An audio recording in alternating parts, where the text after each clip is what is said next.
Pediatric Oncology Unit, 11:34 p.m. Junming crashes through doors carrying unconscious Olivia in burgundy suit, neck tattoo visible, face twisted with terror. Nurse Nina in crisp white uniform steps forward with calm authority. "My daughter, please help my daughter." Child limp in father's arms, clutching teddy bear. Nina's gentle hands steady assessment, immediate connection between three people. Rush to examination room. "What's wrong with her?" Nina's eyes meet Junming's. "Let us help her." Doctors called, tests ordered, diagnosis delivered.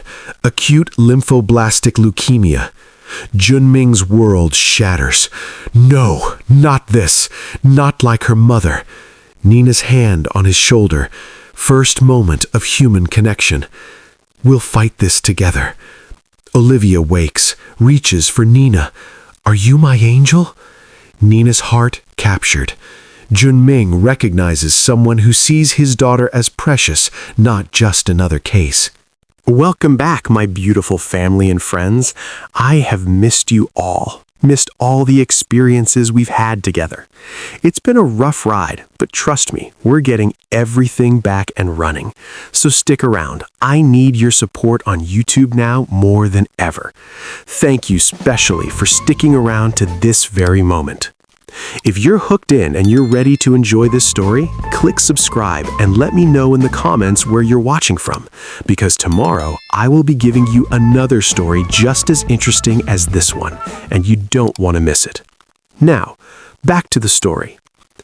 The Pediatric Oncology Unit at Chicago Memorial Hospital held a particular kind of silence at 11:34 p.m. Not peaceful, but watchful, as if the walls themselves had learned to hold their breath. Nina Williams was updating medication charts when the double doors burst open with enough force to make the overhead lights flicker.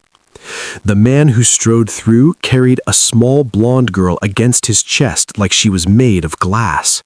Everything about him screamed danger. The burgundy suit that probably cost more than Nina's monthly salary.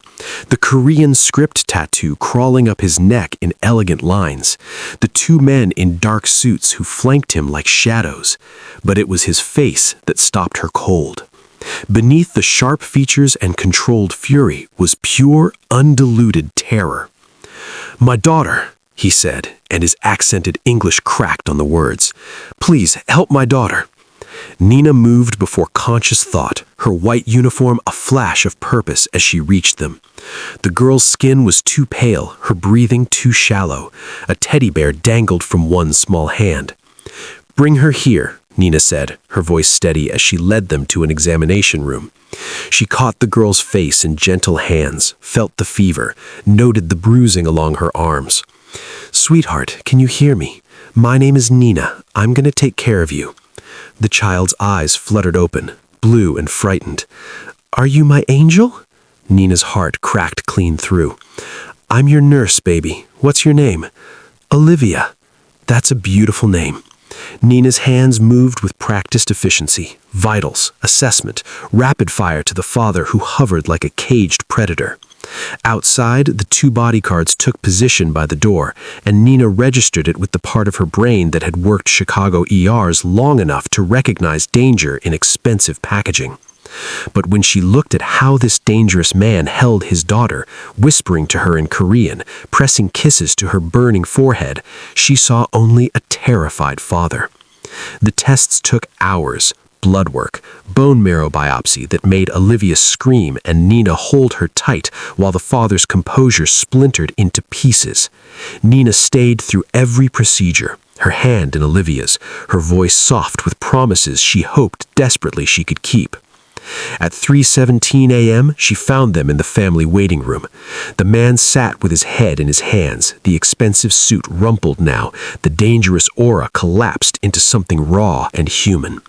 Nina set down 2 cups of tea and sat 2 chairs away, close enough to talk, far enough to be professional.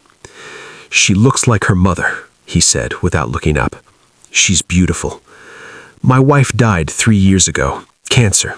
His hands trembled as he reached for the tea. "I couldn't save her." Nina's throat tightened. "I'm so sorry." When Dr. Patel emerged with the test results, Nina stood beside them. She watched the father's face as the words fell like hammers. Acute lymphoblastic leukemia, aggressive treatment protocol, years of chemotherapy, uncertainty stretching into a future suddenly made of fog and fear. "Not this," he whispered in Korean, then English. "Please, not this again."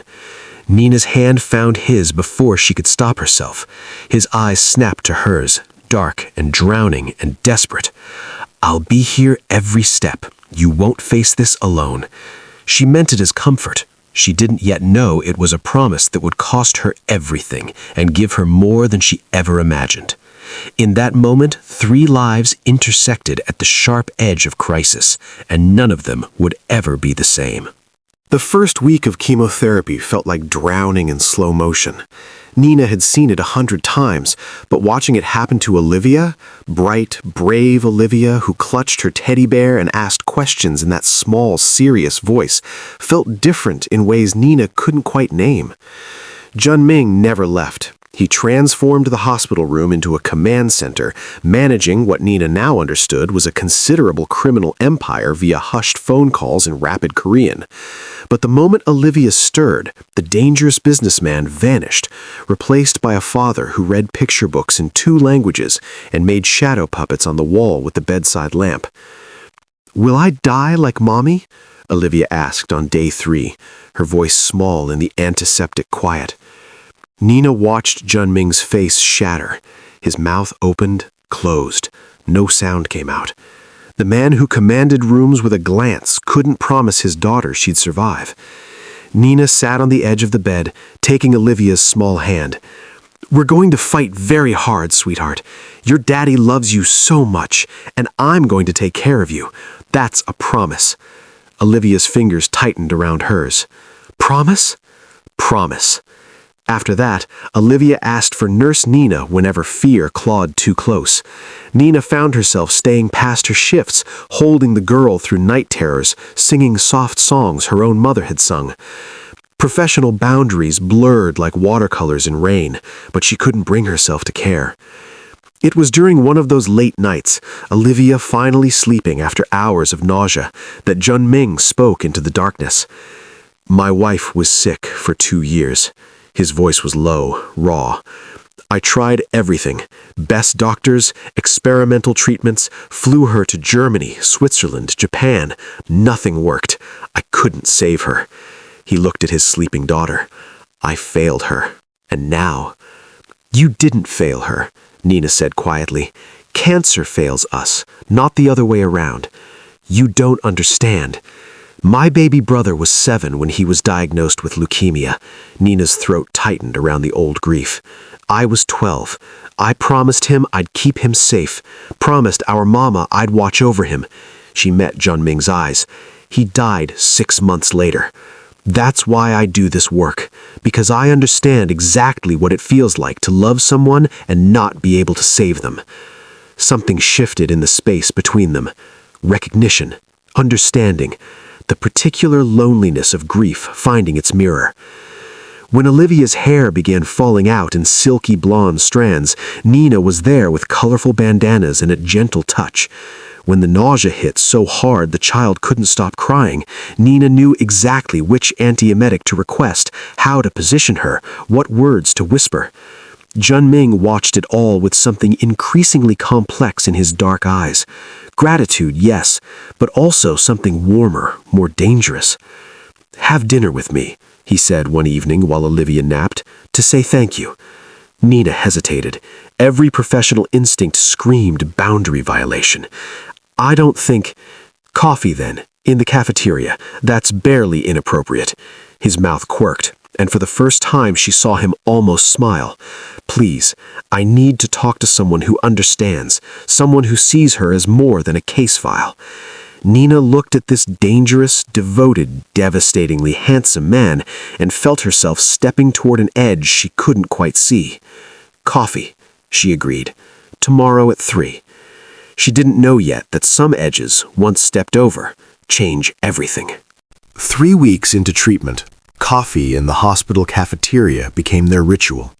Nina would check Olivia's vitals, adjust her IV, wait for the morphine to ease her into sleep, then meet Junming at their usual table by the window overlooking the city.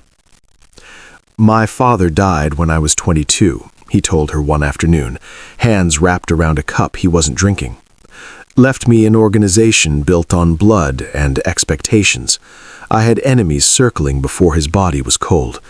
I did what I had to do to survive, to protect my mother, my family." His eyes met hers, searching. "I'm not a good man, Nina." She'd noticed things by then. The way hospital staff gave him a wide berth, the bodyguards who rotated shifts outside Olivia's room, the expensive suits at all hours, the tattoos she'd glimpsed extending beyond his collar, the hushed phone conversations in Korean that ended abruptly when she entered.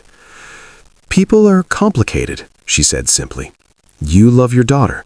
You're fighting for her. That's what I see." Something in his expression cracked open, like he'd expected judgment and received grace instead. After that, he started bringing dinner during her night shifts. Authentic Korean food from places she'd never heard of, always with extra because you need to eat too. Japchae and bulgogi, kimchi and sticky rice, served in expensive containers that seemed absurd in a hospital break room. The other nurses noticed.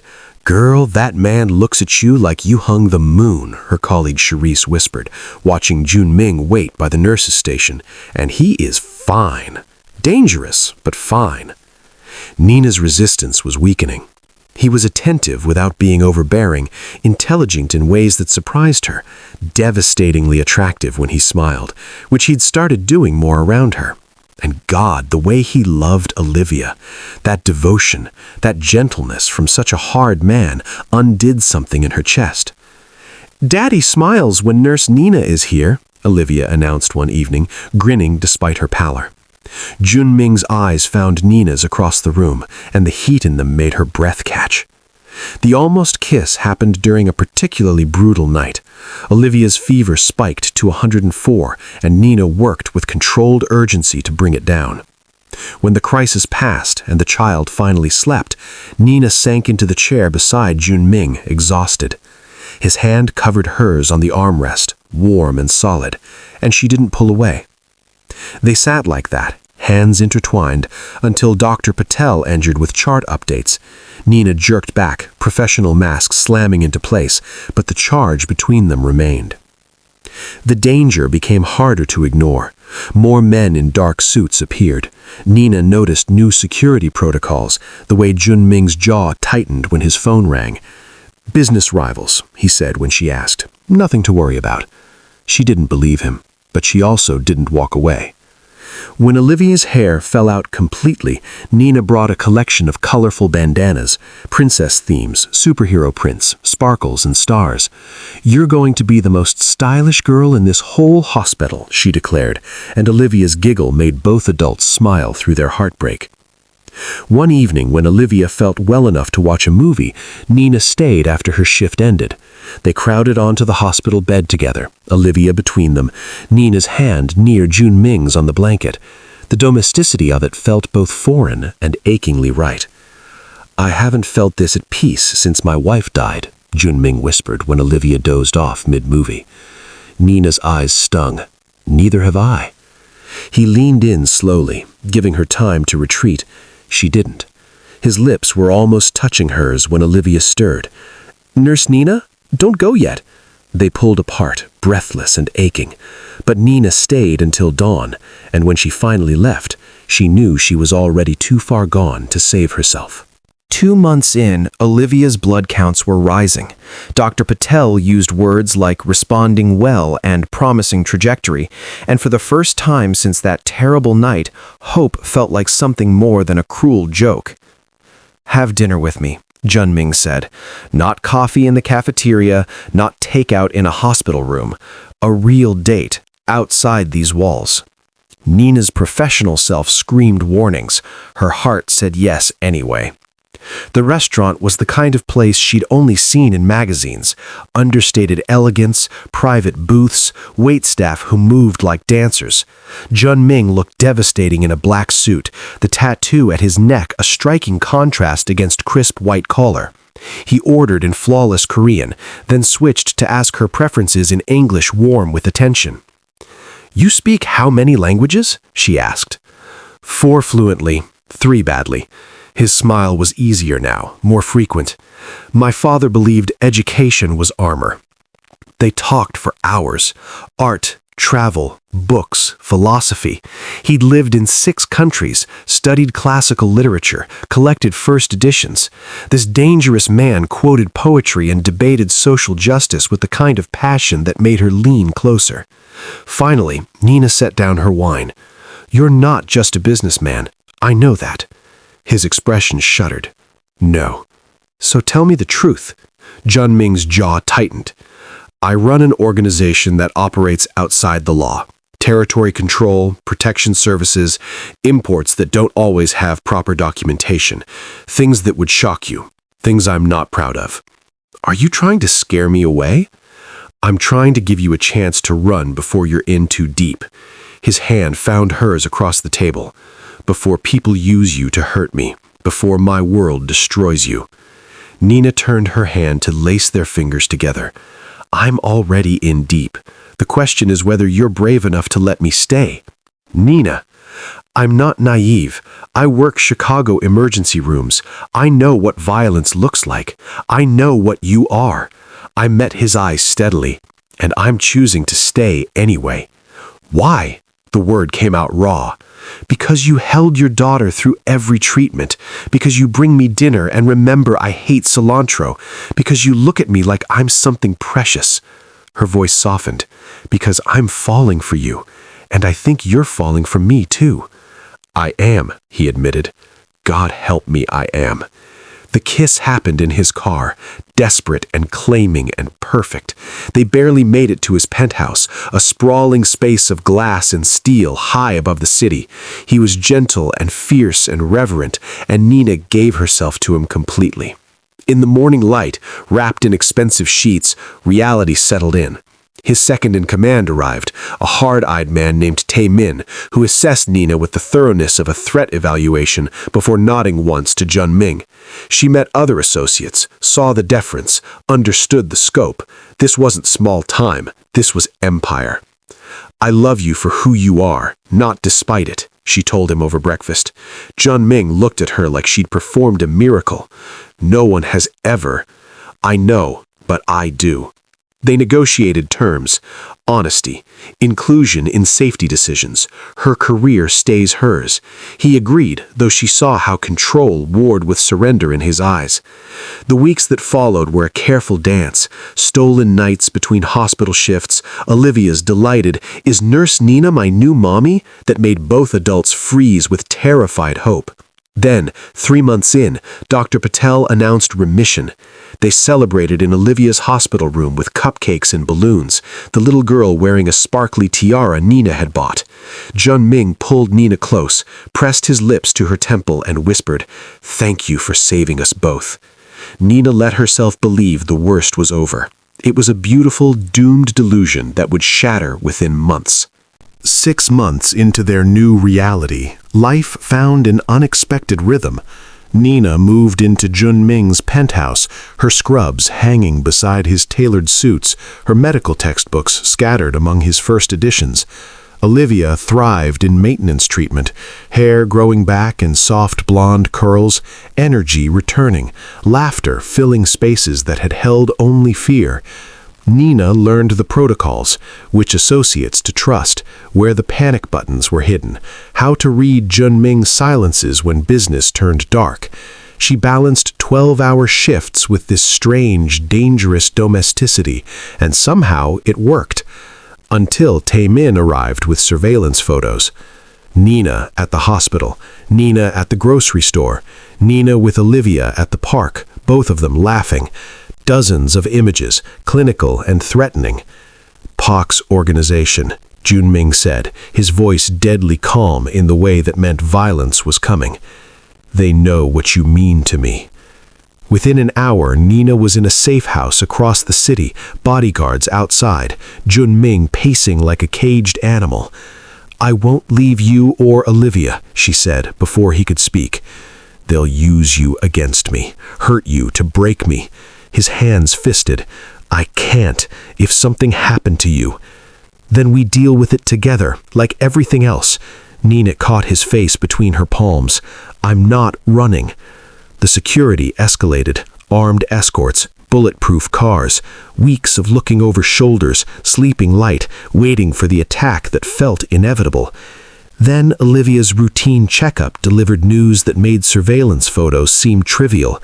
The cancer was back, aggressive, resistant. Acute lymphoblastic leukemia relapsed, and the words Dr. Patel spoke, significantly reduced survival rates, experimental protocols, prepare yourselves, fell like stones into deep water. Junming didn't speak for hours, just sat beside Olivia's bed, holding her small hand, his face a mask of devastation that Nina recognized. This was his worst fear made real. History repeating, the universe taking everything he loved. Nina knew the statistics, knew what relapse meant for pediatric ALL patients, knew the suffering coming would be worse than anything they'd survived so far. We fight, she told them both. We fight until we can't anymore. The new treatment was brutal, experimental chemotherapy that made Olivia scream, talk of stem cell transplants. The hospital became their permanent home, Olivia's room a fortress of medical equipment and fading hope. Junming never left. Nina took family medical leave, her supervisor understanding when she explained. 3 of them against the world, against cancer, against time running out like sand through desperate fingers. The attack came in the hospital parking lot at shift change. 3 men, quick and professional, moving toward Nina with chloroform and cold purpose. Junming's men intercepted them. What followed was brief and brutal, the kind of violence Nina knew existed but never witnessed. Junming arrived as the last man fell, his hands red, his expensive shirt ruined, his eyes absolutely feral. Nina stood frozen, watching this man she loved transform into the monster her enemies feared. Are you hurt? His bloodied hands hovered near her face, afraid to touch. Nina, are you hurt? She should have been terrified, should have run. Instead, she stepped into his arms, understanding finally and completely. This violence, this darkness, it protected them, protected Olivia, protected their fragile, precious bubble against a world that wanted to destroy it. I'm okay, she whispered. Later, in Olivia's room while their daughter slept, Junming broke. I'm losing her. I'm losing my baby, and I can't stop it. I couldn't save her mother, and I can't save her. He held him as he shattered, this dangerous man who'd finally met an enemy he couldn't defeat. He held him and loved him, and knew with terrible certainty that the worst was still coming. 8 months of fighting, and Olivia's small body had nothing left to give. The experimental drugs failed. The stem cell transplant never happened. She wasn't strong enough. Dr. Patel's words were gentle but final. It's time to think about comfort care. Junming's response was immediate and absolute. No, there's something else, somewhere, someone. He spent a week on the phone with international specialists, researching clinical trials in Germany and Japan, throwing money at problems that money couldn't solve. Nina watched him fracture under the weight of impossible hope. Junming, she said softly one night while Olivia slept, morphine keeping the worst pain at bay. She's suffering. We can't give up. Sometimes letting go is how we save them from pain. Nina's voice cracked. Sometimes love means releasing them. His hand slammed against the wall. I can't lose her. I won't survive it. You will. Nina caught his face, made him look at her. Because I won't let you drown. I promise you, I won't let you drown. The decision to bring Olivia home felt like surrender and mercy intertwined. They converted her bedroom at the penthouse into a peaceful sanctuary. Soft lights, her favorite stuffed animals arranged on shelves, the teddy bear she'd carried to the hospital that first terrible night, always within reach. Hospice nurses rotated shifts, but mostly it was just the three of them. Nina took complete leave from the hospital. They tag-teamed care, Junming reading stories in Korean and English, Nina singing lullabies her grandmother had taught her. They told Olivia stories about her mother, about how much she'd been loved, about all the people waiting to see her again. Olivia had brave days where she smiled and asked for ice cream. She had scared days where she clung to them and cried. Nina maintained her professional composure until Olivia slept, then broke down in the bathroom where a 6-year-old wouldn't see. Junming tried to be strong, failed constantly. His daughter was dying, and every smile he forced for her benefit cost him pieces of his soul. "Will Mommy be there?" Olivia asked one afternoon, her voice thin as paper. Nina's throat closed. "I think she will be, sweetheart, waiting to give you the biggest hug. I miss her." "I know, baby, I know." On one of her last clear days, Olivia looked at her father with eyes too old for her small face. "Daddy, don't be sad forever. Nurse Nina will help you. She loves you, and I love her. Olivia, promise you'll be happy together." Junming couldn't speak, could only nod through tears. The final day came on a Tuesday in autumn. Afternoon light poured through the windows, golden and gentle. Olivia lay between them, so small now, her breathing shallow. She held both their hands. "I love you, Daddy. I love you, Nina. We love you so much, so much. Tell Mommy I'm coming." Her breathing slowed, softened, then stopped. The sound Junming made wasn't human. It was something primal and shattered, grief so enormous it couldn't be contained by a body. He collapsed over his daughter, screaming her name, begging her to come back, breaking into pieces so small Nina didn't know how they'd ever be reassembled. Nina held him as he shattered, held him as he raged, held him as he wept, until nothing was left but hollow silence. Olivia was gone, and the man Nina loved had gone somewhere dark and unreachable, drowning in an ocean of loss she wasn't sure she could pull him from. But she'd made a promise, so she held on, even as her own heart broke, and refused to let go. The funeral was small, private, devastating in its simplicity. Olivia was buried beside her mother in a cemetery overlooking Lake Michigan, the autumn leaves brilliant against gray sky. Junming stood at the graveside like a statue, eyes unfocused, hands clenched so tight his knuckles were white. He didn't speak, didn't cry, didn't seem to breathe. Nina made all the decisions, flowers, service, burial arrangements, while her own heart cracked with every choice. When the first shovel of dirt hit the small white casket, Junming collapsed to his knees and had to be carried away by Tae-min and 2 other men. After that, he disappeared into darkness so complete Nina couldn't reach him. He threw himself into work, the brutal, violent parts of his empire he'd been distancing himself from. Came home at dawn covered in blood that wasn't his, or didn't come home at all. Made reckless business decisions that had his associates whispering concerns. Picked fights he didn't need to pick. Walked into danger like he was daring death to finally take him too. "Boss is becoming a liability," she overheard Tae-min tell someone on the phone. "He's trying to die." Nina tried everything. Gentle conversation, tough love, begging. He shut her out with walls of ice and rage. "Leave me alone," he snarled one night when she tried to hold him. "I bring death to everything I love. My wife, my daughter, you're next if you stay." "That's not true." "Go." He shoved past her, and the violence in the movement was a warning. "Go before I destroy you too." But Nina refused to abandon him, even as she grieved alone, even as she returned to work and broke down in supply closets, even as her colleagues held her and grief counselors told her she couldn't save someone who didn't want saving. She realized, finally, that she couldn't fix him, could only stand beside him and wait for him to choose life over death. The call came at 2 a.m. Jun Ming in the ER at Chicago Memorial, multiple gunshot wounds, walked into a rival ambush without backup.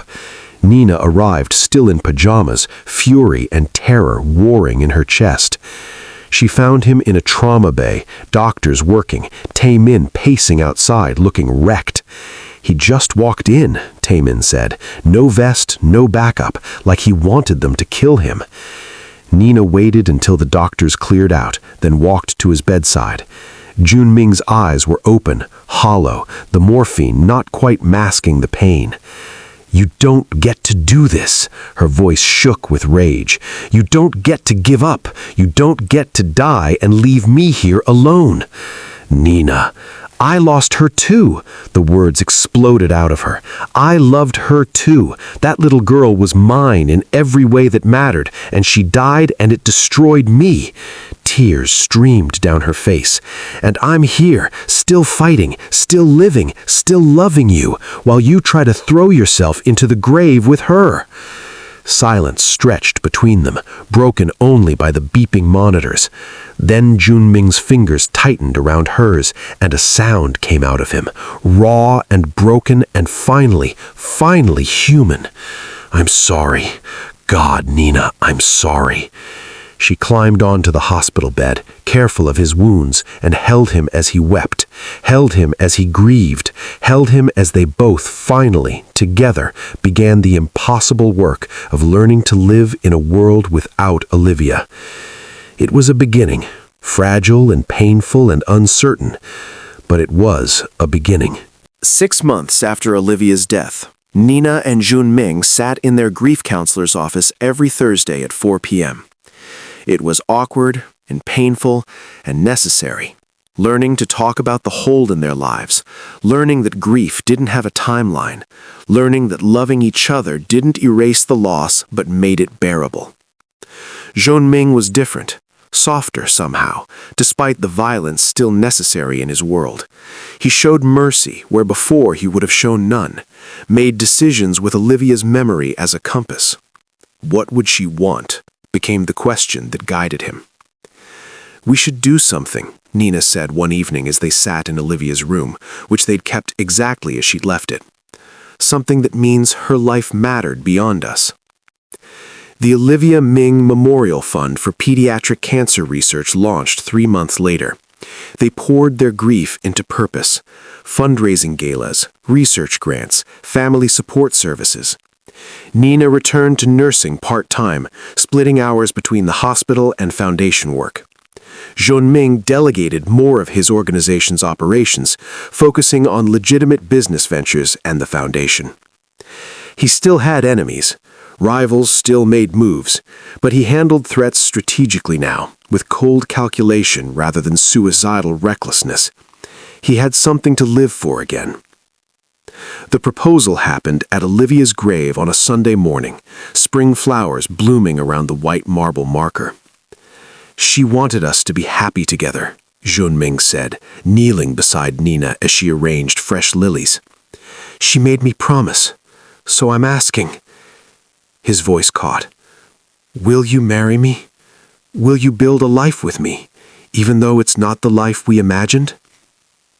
Nina's answer came through tears. "Yes, God, yes." The wedding was small. Tae-min as best man, Charisse as maid of honor, a handful of people who understood that joy and sorrow could coexist. Nina wore cream instead of white, carried lilies like the ones at Olivia's grave. Jun Ming cried when he said his vows, and no one thought less of him for it. Their honeymoon in Jeju Island was bittersweet, moments of genuine happiness punctuated by grief that still ambushed them. But they learned to hold both, learned that laughing didn't betray Olivia's memory, learned that they could build something new without forgetting what they'd lost. They established rituals, weekly visits to the grave with flowers, celebrating Olivia's birthday with her favorite cupcakes, eating them at her graveside and telling stories. Junming continued therapy, unpacking decades of trauma, learning that guilt and love could be separated. Nina had her own breakdowns, sudden and devastating, often triggered by seeing a blonde girl Olivia's age. Junming learned to hold her through them, neither of them needing to be strong all the time. The first anniversary of Olivia's death was the hardest day. They spent it at the cemetery, surrounded by photos and flowers, taking turns sharing memories until sunset painted the sky in shades of amber and rose. "I still can't believe she's gone," Junming whispered. "Neither can I." Nina leaned into him. "But we're still here. We're surviving this." "More than surviving." He pressed a kiss to her temple. "Because of you." They were emerging from the deepest grief into something functional, a sadness that lived alongside joy, a loss that didn't consume everything. They were learning, slowly and painfully, that love continued even after death, that Olivia's absence didn't erase her impact, that they could honor her by living, truly living, instead of just existing. It wasn't the healing they'd imagined, but it was healing nonetheless. 2 years after Olivia's death, Nina discovered she was pregnant. The joy was complicated, threaded through with terror that made Junming pace their penthouse at 3 a.m., his face drawn with old fears resurrected. "What if I lose you?" His voice cracked. "What if I lose this baby? Nina, I can't survive that again." She caught his hands, pressed them to her still flat stomach. "We don't get guarantees. We never did. But we get to try. We get to choose hope." It was the hardest choice either of them had made, but they chose it together. The nursery was decorated in purple and yellow, Olivia's favorite colors. Her teddy bear sat on a shelf, watching over the space where her little brother would sleep. They spoke to her grave weekly, telling her about the baby, asking for her blessing, feeling ridiculous and comforted all at once. Junming was changing in ways that went beyond grief management. He mentored young men in his organization now, offered them paths out of violence when possible. The empire was smaller, more legitimate, though danger still lurked at its edges. Some things couldn't be fully left behind. Nina split her time between nursing and the foundation, helping families navigate the nightmare they'd survived. She held parents' hands and told them, "You'll get through this. I promise. You'll get through this." The final attack from Pak's organization came when Nina was 7 months pregnant. A coordinated strike meant to destroy everything Junming had built, his businesses, his reputation, his family. The confrontation was brutal. Junming and his most trusted men against enemies who'd waited years for this moment. Nina, protected in a safe room with Tae-min and 3 others, listened to gunfire and knew people were dying. When silence finally came, Junming limped back to her, blood soaking his shirt, alive, but barely. "It's over," he said, before collapsing. Nina nursed him back to health, the role reversal not lost on either of them. She changed his dressings and managed his pain, and whispered fierce promises that he would live to meet his son. Oliver was born on a Tuesday in spring, arriving with a lusty cry that filled the delivery room with life. Junming wept as he held his son, joy and grief so intertwined they became indistinguishable. This perfect tiny person who would never know his sister, but would carry her echo in his name. They brought Oliver to Olivia's grave when he was 2 weeks old. Nina held him close while Junming knelt by the marker. "Your little brother is here, sweetheart. We named him Oliver for you. He's so beautiful. I wish you could hold him." Oliver made a small sound, and Junming's tears fell onto the marble. Months later, on the penthouse balcony with Oliver sleeping inside, Nina and Junming stood wrapped in each other, watching the city lights shimmer below. "I never thought I'd be happy again," Junming admitted. "After Olivia, I was certain joy was over." "Olivia wanted this for us," Nina leaned into him. "We're honoring her by living, really living, not just surviving." The grief remained, would always remain, but it no longer consumed them. They'd learned that love could hold multiple truths at once: joy and sorrow, hope and fear, presence and absence. Jun Ming had transformed from a man who believed love meant inevitable loss into a man who embraced love despite that risk. Nina had proved that love didn't mean fixing everything. It meant standing together through the unfixable, holding on when the world tried to tear them apart. Inside, Olivia's teddy bear watched over Oliver's crib, a silent guardian bridging past and future. Their life was dangerous, imperfect, built on the foundation of shared tragedy and hard-won resilience. But it was beautiful. God, it was beautiful. Some loves are worth any risk, any pain, any loss, Nina whispered. Jun Ming pressed his lips to her hair. This was one of them. And beneath the stars, holding each other and the life they'd fought so hard to build, they chose again, and always, hope.